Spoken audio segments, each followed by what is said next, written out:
Well, we are exploring the 7 I am statements in John's gospel over the summer, and we come to a really big one today. Jesus says, I am the resurrection and the life, and it's huge. We're going to get to that in just a moment, but I want to draw us back again to John's purpose for writing this gospel, because if we hold on to that purpose, it'll help us understand all that Jesus is doing in this passage. The purpose for John writing the gospel is really, really clear, and he lays it out for us right at the last verse of the whole book. John chapter 20 and verse 30, Jesus says this, or John says this, Jesus performed many other signs in the presence of his disciples, which are not recorded in this book. But these are written that you may believe that Jesus is the Messiah, the Son of God, and that by believing you may have life in his name. And that's why we're also sharing these I am statements through preaching and through worship over the summer months, that we together might believe that Jesus is the Messiah of God, and that by believing, we together might have life in his name. That's the purpose. And that purpose becomes very, very clear in the passage that was read for us today. Well, there's lots of things going on in the passage. There's a lot of emotion in this passage. There's a lot of twists and turns, and if you read the passage from start to finish, you'll find that. And I encourage you to do that. Read it together, read it with a buddy, a friend, your spouse, whoever, and explore this passage together, because it is really, really central to John's gospel and the whole gospel, in fact. But there's just a few things I would like to draw your attention to as we explore the passage this morning. First of all, I want to draw your attention to compassion, because this passage is full of compassion, and that's going to be really important for us to hold on to as we get to the final point. John, the Apostle John, was known as the Apostle of Love, which is really interesting because that's not the nickname that Jesus gave to him. In fact, if you go back to Mark chapter 3, John and his brother James, they were given a nickname by Jesus. Jesus called them the sons of thunder, which is pretty far removed from apostle of love. And we find John throughout the gospel stories very much living up to that name of being a son of thunder. On one occasion in Luke chapter 9, John and James and the others are sent ahead of Jesus to prepare the way in a Samaritan village. And the village totally rejects the disciples and basically says, no entry for Jesus and his followers. And so James and John come back and they're furious with the people in that village. And they say to Jesus, Jesus, should we call down fire from heaven to consume them because they're sons of thunder? And Jesus must have just shooken his head and looked at them because they weren't getting it at that point. But something happened to John. Something transformed deep inside him that he moved from being this son of thunder to becoming an apostle of love. And that sense of love and compassion really, really comes out in this passage. If you go back in John chapter 11 to verse 3, you read, the one you love is sick, speaking of Lazarus. Or in verse 5, now Jesus loved Martha and her sister and Lazarus. Or in verse 36, when the crowd looks at Jesus, they say, see how he loved him. But really, the verse that sums up this sense of compassion for me is found in John chapter 11, verse 35. Jesus wept. One of the most famous verses in the Bible. And if you've never memorized a Bible verse before, now's your chance to start. John chapter 11, verse 35, one of the shortest verses in the Bible. Jesus wept. It's so profound and so important. It shows this deep sense of compassion. Hebrews reminds us that we do have a high priest, that is Jesus, who is touched with the feelings of our weaknesses. God is not some unmoved mover that is removed from our suffering. In fact, in Jesus, we find that God is in the midst of our suffering. The word compassion literally means to suffer with. And that's very, very clear in the passage that we read in John chapter 11. So where is God in the midst of suffering? I think we're often tempted to ask that when we see the events of the world. We think of the events in Beirut and Lebanon, and we think of the events in some of our care homes across the country during COVID-19, and we think of the suffering that we've been exposed to in the world through our news media, and sometimes we're tempted to say, where is God in all of this? And the answer is, He's in the middle of it. He's in the midst of our suffering. He is compassionate. He suffered with us. Jesus wept. And where should we be in the midst of the suffering in the world? Well, Jesus sets the example for us. Just as He wept, the Bible instructs us that we should weep with those who weep and mourn with those who mourn. And so that's one thing I want us to get from this passage today, that sense of compassion is so relevant and so part of the story that we read. Well, here's another thing that I want to draw our attention to, and that is confidence. There's a lot of confidence in this passage, especially confidence coming from Martha. I love Martha. I know Martha gets kind of a bad rap because her sister Mary, she chose the better part. There's another story about that, how she sat at Jesus' feet while Martha got busy making the supper and doing all the meal prep. But I love Martha. She is a woman of action. She speaks her mind, and she does this a lot in the story that we read in John chapter 11. But one of the things I love about her is the confidence that she has in Jesus. Look at verse 21. She says to Jesus right out, "If you had been here, my brother would not have died."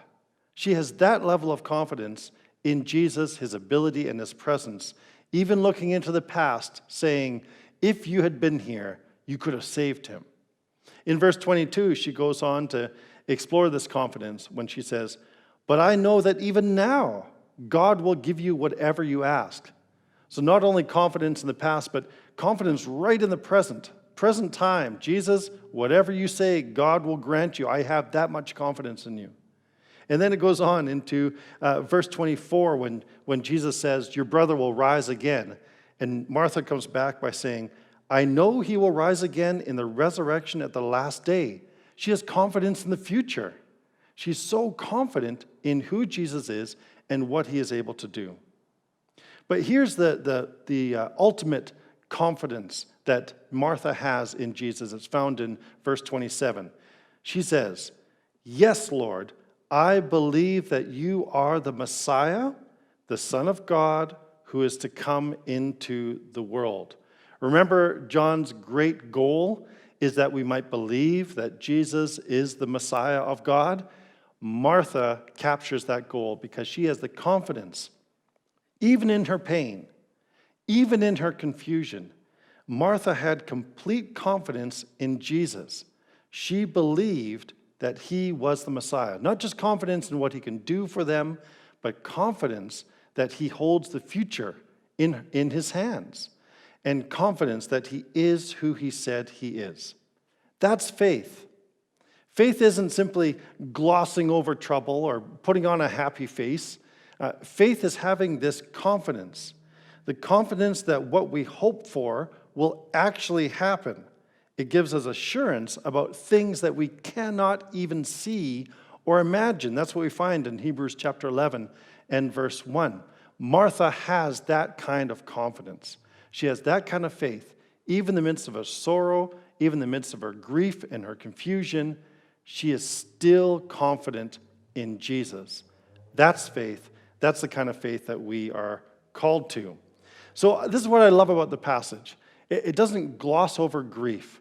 It doesn't say that as Christians or as followers of Jesus that when someone dies, we should just put on a happy face and have a great celebration because they're in a better place. It acknowledges the sorrow and the hurt that grief brings to us. That's a reality that we face. But it has this strong confidence in who Jesus is and the ultimate future that he is going to deliver.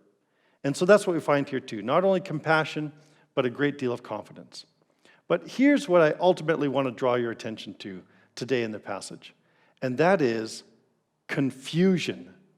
There's a fair bit of internal turmoil in the passage, a kind of confusion, and it goes right back to John chapter 11 and verse 5. Now Jesus loved Martha and her sister and Lazarus, so when he heard that Lazarus was sick, he stayed where he was 2 more days. Wait a minute. Hold the phone. What did Jesus do? Here's how that verse should read, at least in my mind. Now Jesus loved Martha and her sister and Lazarus, so when he heard that Lazarus was sick, he rushed to his side. Because if you love someone and you hear that they're in trouble, wouldn't you just rush to intervene, rush to help? Or maybe that verse could end, so he sent an angel to comfort Lazarus, or something. But it doesn't say that. It says, so when he heard that Lazarus was sick, he stayed where he was 2 more days. And the pain of that delay really comes through in the way that Martha interacts with Jesus. In the past, when Jesus came for a visit, he was welcomed right into the house. Martha and Lazarus and Mary and others would gather around and they'd have a great time. He was part of the family. He was a loved friend, and he was welcomed into the house. But if you notice in this passage, Martha doesn't even let him get that far. Martha meets Jesus at the gate of the city, and she kind of holds him there. It's like, not today, Jesus. There's no warm bread and figs for you today. You've got some explaining to do. And Martha kind of holds Jesus at the gate. Why didn't you come? She says. We sent for you. Didn't you get the message? Are you blocking our texts? Are you ignoring our phone calls? Why didn't you come when we called? I thought you loved us, but you didn't show up. Can you hear the pain in that? I've seen you do this for others. I've seen you heal the blind. I've seen you make the lame walk again. Surely you could have intervened in Lazarus. I thought you loved us. Why do you do that for others and you don't even know them? But you didn't do it for us. You ever feel like Martha? Do you ever feel like your prayers are just hitting the ceiling? That God just doesn't seem to be responding? You're calling out to God and you're saying, God, all I'm asking is for a job so I can provide for my family. And God, I've seen you do this for other people. Do you not love me? God, are you not listening? God, where are you in all this? Or some of us have wrestled with pain, or some are wrestling with a sickness that just seems to go on for far too long, and you've been praying to God, God, heal me, please. I've seen you do it for others. Don't you love me? Have I offended you? Where are you in all of this? So I think we can identify with Martha. Martha has this strong reality of facing this disappointment with Jesus, a kind of hurt that she's carrying as she meets Jesus at the gate. Well, why did Jesus delay? Why did he wait those 2 days? Why didn't he rush to his side? I think he had some legitimate reasons. He was a busy man, after all. Even beyond that, it was dangerous. We read that early on in the passage, that the last time Jesus got close to Jerusalem, some of the Jewish leaders came out and they wanted to stone him to death. And so Bethany was pretty close to Jerusalem, and some of the Jewish people had come out to help Martha and Mary kind of grieve and prepare for the funeral. And so there was a level of danger. And we find that out in the reaction of Thomas, the disciple, because when Jesus finally says, look, let's go, Thomas says, okay, we're all going to die, or something like that. Thomas, the Eeyore of the whole group of disciples, he just figures, let's go and die with him as well. Might as well. There's a danger there. And so that could have been part of the delay, but that wasn't the reason that Jesus gave. And this is the point of the passage and the point of the message today. Listen to the reason that Jesus gave. He said to his disciples, for your sake, I am glad I was not there, so that you may believe. Believe what? Believe that he is Jesus, the Messiah of God, the one sent from God. Jesus says to the crowd and to Martha and to Mary, as he stands before the tomb of Lazarus. He says, "Did I not tell you that if you believe, you will see the glory of God?" So they took away the stone. Then Jesus looked up and said, "Father, I thank you that you have heard me. I knew that you always hear me, but I said this for the benefit of the people standing here, that they may believe that you sent me." The delay of Jesus and the delay of God is intentional so that we might learn to trust him, so that we might believe in his name. That's part of what's happening here. You see, there's 7 sign miracles that occur in John's gospel, and this is the 7th. This is the kind of ultimate sign miracle. Jesus did these things not simply to alleviate the suffering of the individual or the victim, but he did it to reveal himself in such a way that people might believe. That's the ultimate goal of Jesus. That's the ultimate goal we find in John's gospel, that people might believe, and in believing have life in his name. And so his apparent lack of intervention was not neglect. He actually intentionally stayed away because he loved them. I think we struggle with this a lot with God. God, why do you seem absent? It feels like a lack of love when God doesn't intervene to preserve us from harm or from injury or from pain. And yet, as parents, we know that that's the way things need to be. As Samuel and I were talking even before the service today about our kids growing up, and sometimes it's hard to watch them go out into the world and have to make decisions, knowing that as a father, as a parent, that we can't protect them from everything out there in the world, nor should we. That's not our role, that's not our goal. Sometimes we have to let them make their decisions, even if that means that they are hurt. And we understand that, I think, as human beings. And so we must understand that of the Father in heaven as well.